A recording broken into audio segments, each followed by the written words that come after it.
And so one day I could work during the day, and then next day I might work at night. Depends on when I fly.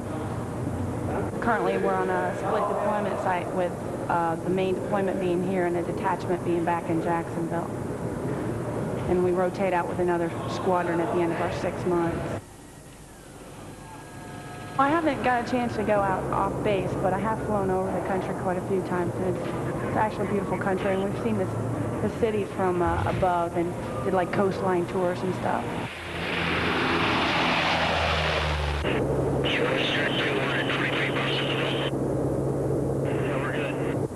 The best part, I say the people that I meet. You transfer every 3 years, you meet new people, you make a lot of friends. The Navy is actually, it seems like a large whole, but it's actually, it seems so small once you're in the military. You run into people that you've met all over continually.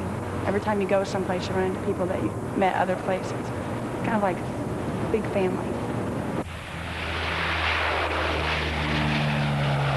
The toughest part right now for me is being away from my husband. He's currently back in Jacksonville. And it's kind of, that's the toughest part, being split.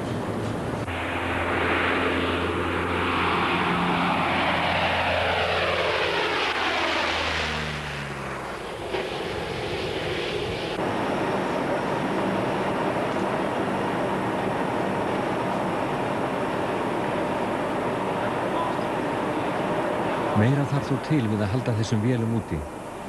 Fylgjast þarf með ástandi þeirra, skipta út slitnum hlutum og sjá til að þær séu jafnan í góðu ásigkomulagi.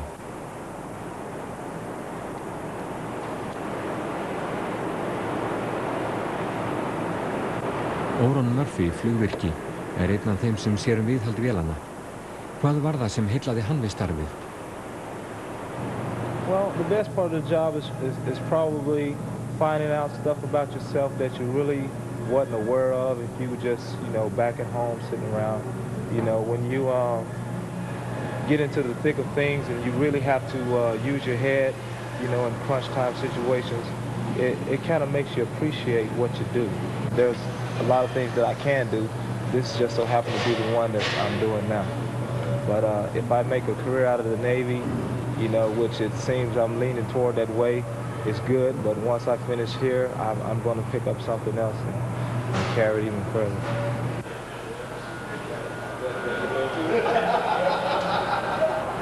In my opinion, it's probably like everyone else, just, missing your family, coming out of your comfort zone. Sometimes, you get, used to a certain area or a certain way of doing things, and then you have to pick up and move along and try it again somewhere else. That's probably the most difficult thing for me.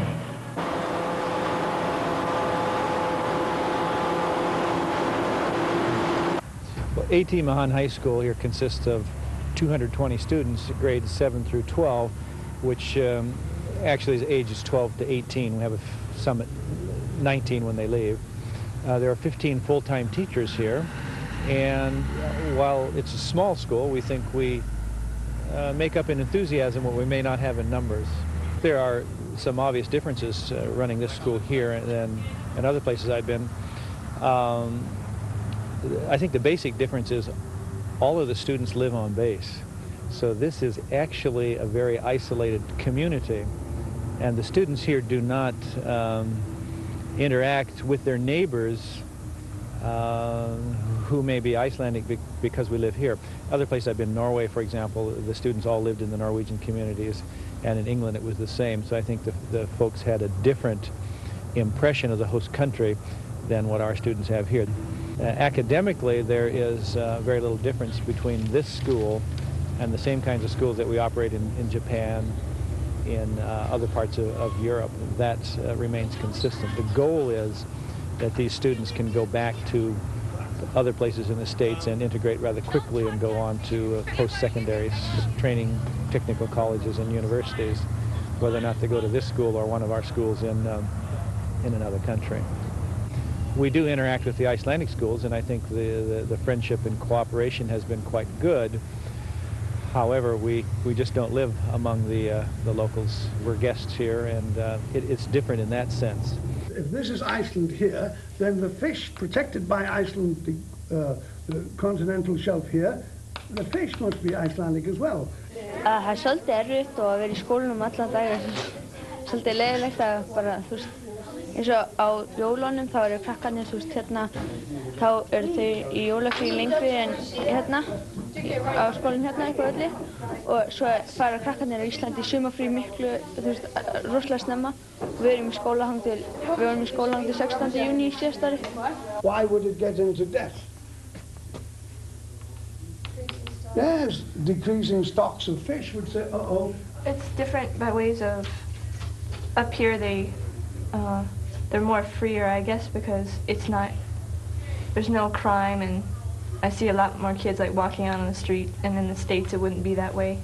And there's not like a really big curfew because you're not scared of anybody, you know, being out very late, and it's very safe, so that's really the only big difference.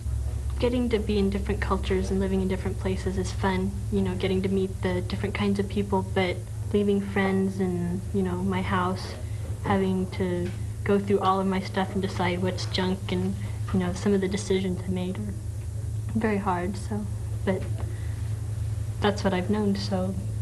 Which to pay for that high standard of living, look out, we're going to have trouble. We can have inflation, we can have, what else can we have?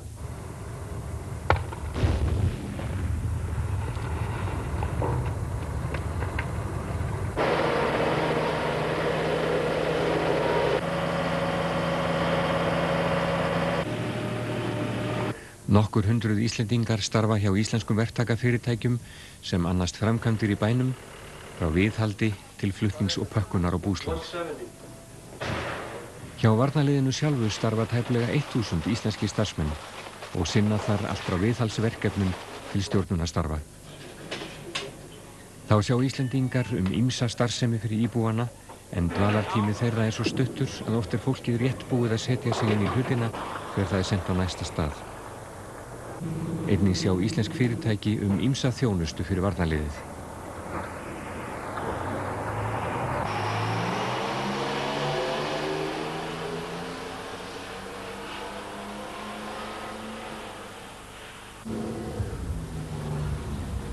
Smell of smoke. Það feitur reykjarlykt og það ekki vitað hvað það er verið að leita.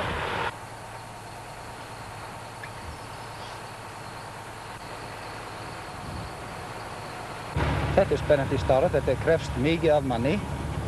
Bara eitthvað sem mann finna á sig sjálfur, það sé nauðsyn. Við erum 24 tíma á staðnum. Við byrjum hérna 12 mínútur fyrir 8 á morgnana og vaktin í sólarhring. Við erum tæplega 80 slökkviliðsmenn. Þetta er eingöngu Íslendingar. Við förum í öll hús á vellinum einu sinni á ári og tökum hér á móti öllum sem að koma hingað sko í fyrsta skipti og kynnum eldvarnir og útgönguleiðir ef eitthvað pjátan á. Nú að við erum með samstarf náttúrulega við flugsveitirnar hérna og aðstoðum þá þegar að þeir þurfa að keyra upp vélar og þá vart yfir því ef eitthvað skyldi bregða út af. Nú, hérna erum við að byggja upp snjóbíl, alveg frá grunni. Og það eiginlega ekkert eftir af honum nema bara vélinn og svo sko grindin undir honum. Við erum búinir að byggja hitt allt upp svona í rólegheitunum. Það er ákveðin þrek próf hjá okkur 2 ári sem við þurfum að standast. Og við höfum hérna öfluga þjálfun hérna í gangi bara á vaktinni. Við erum hérna nánast undir heraga þegar við erum hérna innan bæði flugvélar og byggingar. Við höfum okkur þannig. Hér gerum við hlutina, alveg númer 1, 2 og 3, svo getum við kvartað á eftir ef okkur finnst eitthvað að. Og það tekið tillit til þess, en við erum hérna í slökkviliðinu og erum að vinna hjá Bandaríkjastjórn eða her.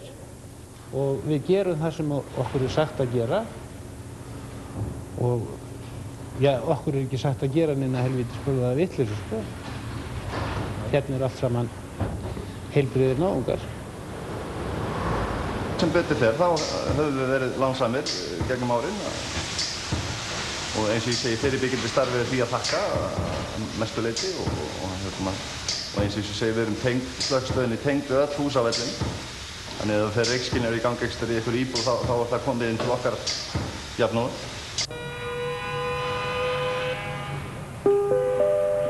Attention, Station 1 structural units, fire has been reported in building 619.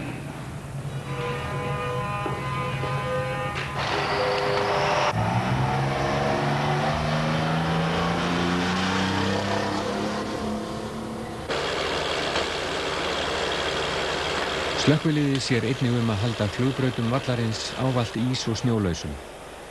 Þetta mikilvægt öryggisatriði þar sem þetta eini varaflugvöllurinn fyrir alþjóðaflug á stóru úthafssvæði. Íslenskir lögreglumenn sjá löggæslu innan bæjarins í samvinnu við herlögreglu. En í hverju felst starfið?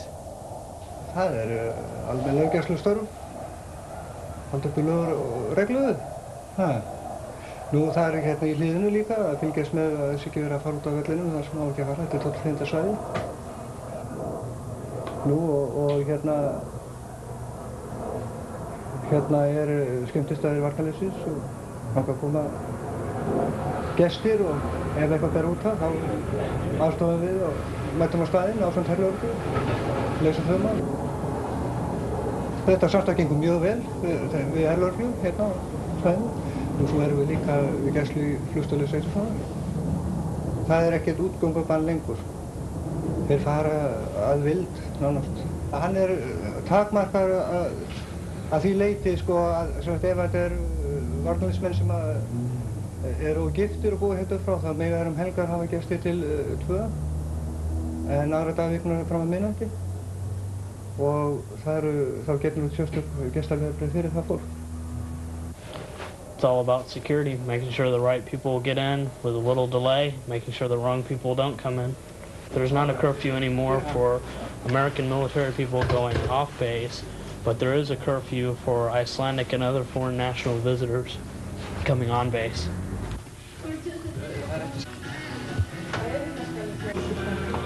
Þó að ekki sé lengur að ræða útgöngubann fyrir íbúa vallarins, ýmislegt sem heldur íbúanum heima fyrir. Boðið upp á marskkonars dægrastyttingu og svo hægt að hitta landan á hátíðum sem haldnar í bænum.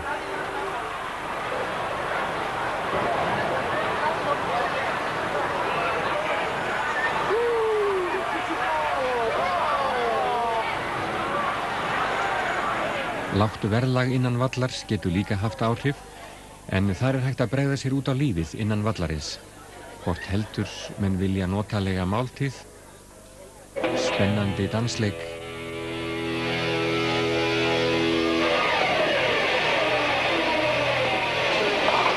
eða að skreppa með fjölskylduna í keilu.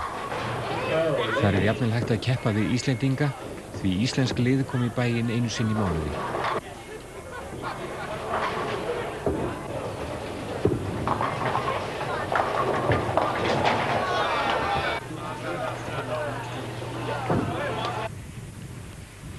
Í þessum bæ hægt að finna flest sem hugurinn girnist og því kannski ekki brýn þörf á að leita út fyrir völlin. Kannski á einnig girðingin þátti því að skapa þetta litla einangraða samfélag á Íslandi.